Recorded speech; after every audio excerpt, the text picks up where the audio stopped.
قرآن کریم کی بے حرمتی کی جاتی ہے، توہین رسالت ہو رہا ہے، مسجدوں کی دیواروں پر چڑھ کر اشتعال انگیز نعرے لگائے جاتے ہیں، مسلمانوں کی داڑھیوں کو نوچا جاتا ہے۔ ہندو اور مسلمان کا سوال نہیں،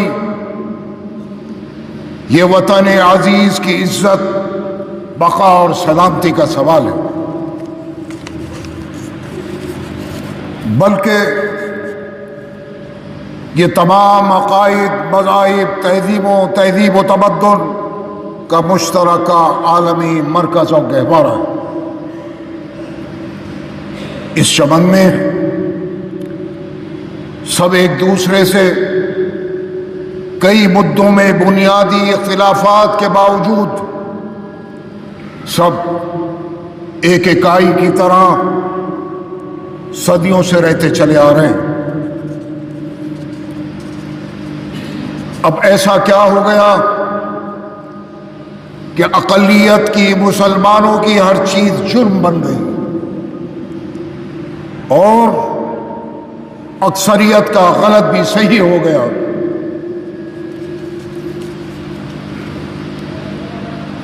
بزرگوں اور نوجوانوں، مسلمانان ہند اس ملک کی تنہا سب سے بڑی وحدت ہے، اور تمام دنیا میں کسی ایک ملک میں بھی سب سے زیادہ بڑی آبادی ہے۔ تقسیم ہند کے باوجود بھی نفرت اور نفرت کا بازار آج گرم ہے۔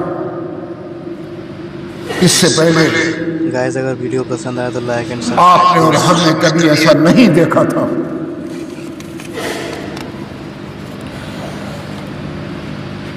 ماضی میں بھیانک فسادات ہوئے، قتل و غارت گری ہوئی، نماز پڑھتے ہوئے نہتی مسلمانوں پر گولیاں چلائی گئیں، لا تعداد مسلمانوں کو زندہ زمین میں دفن کر کے اس پر ٹریکٹر چلا کر گوبھی اگا دی گئی۔ آپ کو یاد ہوگا میرٹھ میں ٹرک میں بھر کر مسلمانوں کو ندی کے کنارے لے جایا گیا اور ان کے سینوں پر گولیاں مار کر ان کو ندیوں میں بہا دیا گیا۔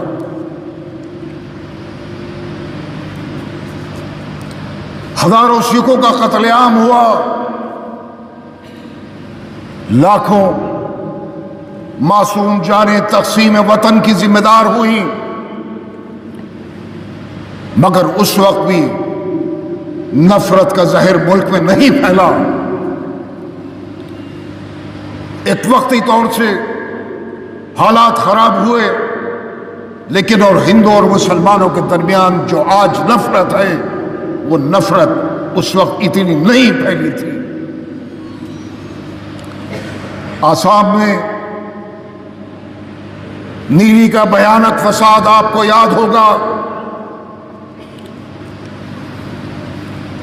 نیلی کے مقام پر 16 گاؤں سے مسلمان کھدیڑ دیے گئے تھے، 3000 سے زائد مسلمانوں کا یک طرفہ قتل ہوا۔ مگر آج آسام میں جس طرح سے نفرت آج پھیلائی جا رہی ہے، اس کی کوئی مثال نہیں ملتی۔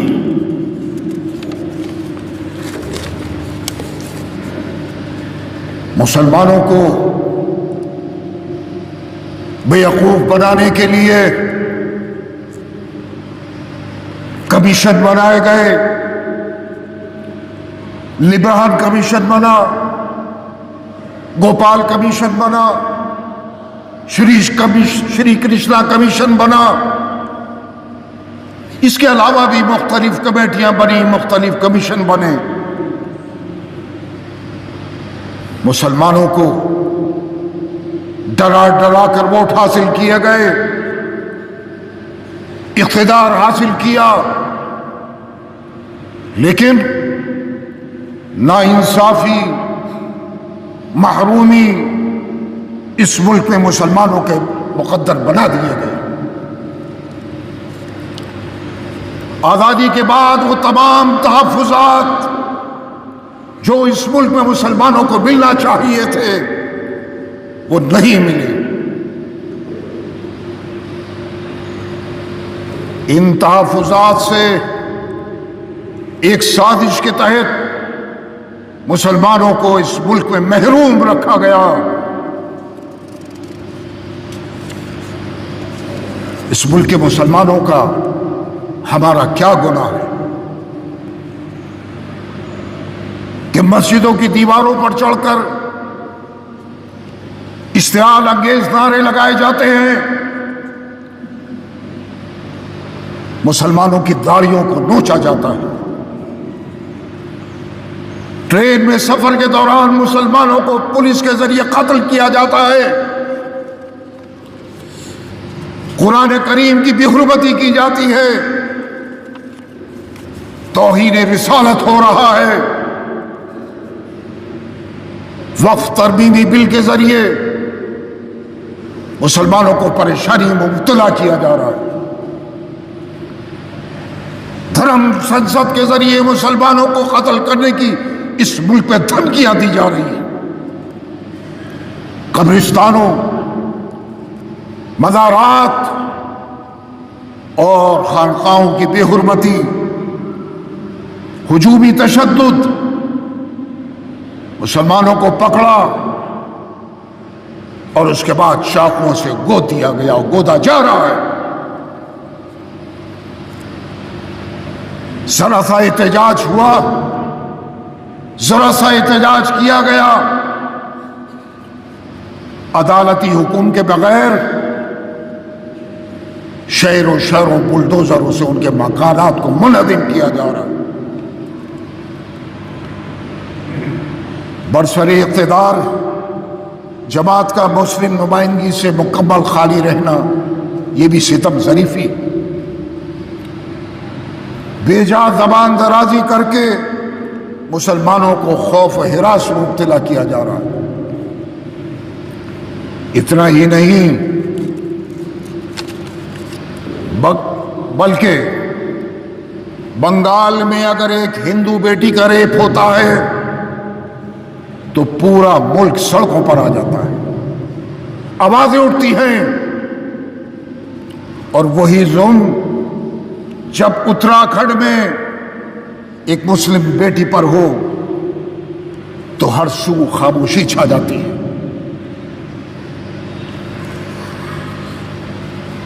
میں آج اس ہندوستان کو تلاش کر رہا ہوں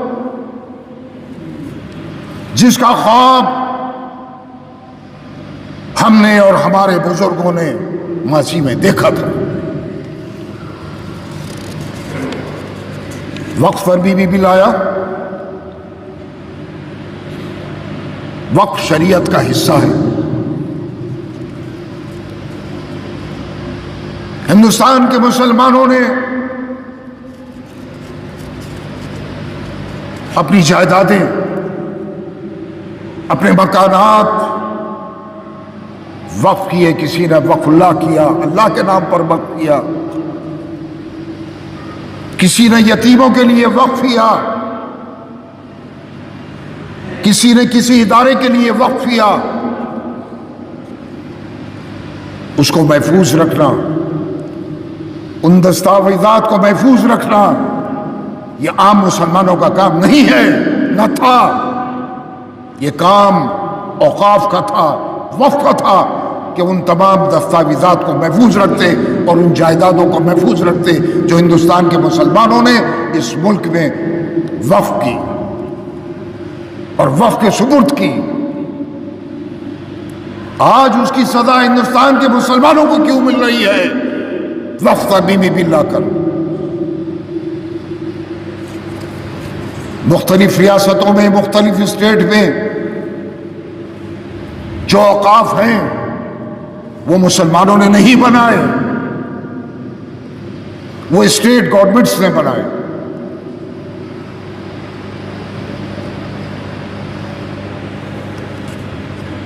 اور ان لوگوں کو اوقاف میں لایا گیا جو ان کے آگے ہاتھ جوڑتے تھے، اور جو چاہتے تھے کہ ہمیں ایم ایل اے بنا دیں، ہمیں ایم پی بنا دیں، ہمیں فلاں چیئرمین بنا دیں، ان لوگوں سے کہا جاتا تھا کہ ہم تمہیں وقف میں لے آئیں، اور ان لوگوں کو حکومت نے اوقاف میں بھیجا، مسلمانوں نے نہیں بھیجا، اسٹیٹ گورنمنٹ نے بھیجا، جو بدعنوان تھے، جنہوں نے جائیدادوں کے دستاویزات کو بیچا، ختم کیا، اور خفیہ طور پر ان جائیدادوں کے سودے کیے، تو اس کا ذمہ دار عام مسلمان نہیں ہے، ملک کا مسلمان نہیں ہے، اس کی ذمہ دار ماضی کی اسٹیٹ گورنمنٹ ذمہ دار ہیں، جنہوں نے ایسے لوگوں کو اوقاف پلائے جو بدعنوان تھے۔ آج آپ نے جن جائیدادوں کو وقف کیا ہے، ان کے دستاویزات اگر آپ وقف میں جا کر تلاش کریں گے تو دستاویزات نہیں ملیں گے، کسی ایک کا مل جائے، ایک دو کے مل جائے، لیکن اس مجموعی طور پر نہیں ملیں گے۔ کس نے غائب کیے؟ عام مسلمانوں نے نہیں، وہ جو وقت پر قابض تھے اور جنہوں نے اوقاف کے ان لوگوں کو بٹایا۔ آپ جائیے، مساجد، سینکڑوں مساجد ہیں ہندوستان بھر میں جو اوقاف کے ماتحت، لیکن یا تو خنزیر کے گوشت کی دکانیں کھولی ہوئی ہیں، یا لوگ رہ رہے ہیں، مکانات بنے ہوئے ہیں، وقف کی زمینوں کو بیچا گیا۔ لیکن کیا کس نے؟ جو وقف میں تھے اور رہے۔ میں زیادہ دور نہیں جاتا، رنگ روڈ پر، دہلی میں رنگ روڈ پر پرانا قبرستان، اس کے برابر ملینیم پارک ہے، آپ نے دیکھا ہوگا، اس کی کئی بیگھہ زمین سابقہ بورڈوں نے دوسروں کے حوالے کر دی۔ آج اس پارک میں عیاشی کے اڈے بنے ہوئے ہیں۔ مسلمان دیکھتا ہے اور روتا ہے کہ ہمارے بزرگوں نے جن جائیدادوں کو وقف کیا تھا، آج وقف نے ان حالات کو بیچ کر تباہ و برباد کر دیا۔ تو ضرورت ہے، اس ترمیمی بل کی ضرورت نہیں، ضرورت ہے کہ ان لوگوں کو اوقاف میں وقف میں لایا جائے جو صاحب ثروت ہوں، جو وقف کی اصلاح چاہتے ہیں، جہاں ڈاکومنٹس محفوظ رہیں، وقف جائیدادیں محفوظ رہیں۔ لیکن یکسر بورڈ میں ایسی تبدیلیاں پیدا کر دینا جس سے مسلمانوں میں غم و غصہ پیدا ہو، تشویش ہو، یہ مناسب نہیں۔ بورڈ بنائیے، اچھے لوگوں کو لے کر آئیے۔ میں ایک واقعہ آپ کو بتاؤں، امتیاز احمد خان آئی اے ایس تھے اور پرائم منسٹر ہاؤس میں جوائنٹ سیکرٹری ہوا کرتے تھے، وہ دہلی وقف بورڈ کے چیئرمین بھی تھے، 7 سال بورڈ کے چیئرمین رہے۔ انہوں نے مجھ سے بیچ بیچ میں کہا کہ میں بورڈ میں نہیں رہنا چاہتا، میں خود بدنام ہو جاؤں گا، میں چاہتا ہوں کسی اور کے سپرد ہو۔ میں ان کو روکتا تھا کہ آپ کے بعد تو بالکل تباہ ہو جائے گا دہلی وقف بورڈ۔ کچھ سال تک روکے رہا، 7 سال جب ہو گئے، انہوں نے کہا کہ اب میں نہیں رکوں گا، اب کوئی گنجائش نہیں ہے، مجھ کو چلانے نہیں دیا جاتا، دستاویزات غائب ہیں، زمینوں کو بیچا جا رہا ہے، میں اب اس سے سبکدوش ہو رہا ہوں۔ آخرکار وہ الگ ہو گئے۔ ایک آئی اے ایس آفیسر جس کے سینے میں درد تھا کہ میں اوقاف میں کچھ کر کے جاؤں، وہ نہیں کر پایا۔ تو حکومت کو چاہیے کہ ایسے لوگوں کو اوقاف میں لے کر آئے جو اس کا بھلا چاہتے ہیں، جو اس کو سنوار سکے، جو اس کو چلا سکے، بدعنوانی سے بچا سکیں، دستاویزات بچ سکیں۔ ایسا بورڈ حکومت کو بنانا چاہیے، نہ کہ ایسا بل کہ جو مسلمانوں کے اوپر تھوپا جائے۔ اس کو مسلمان، میں سمجھتا ہوں، برداشت نہیں کرے گا۔ عزیزان محترم، میں نے ان تمام حالات کا ذکر پورے ملک اور مہذب معاشرے کو دعوت فکر دینے کے لیے کیا ہے۔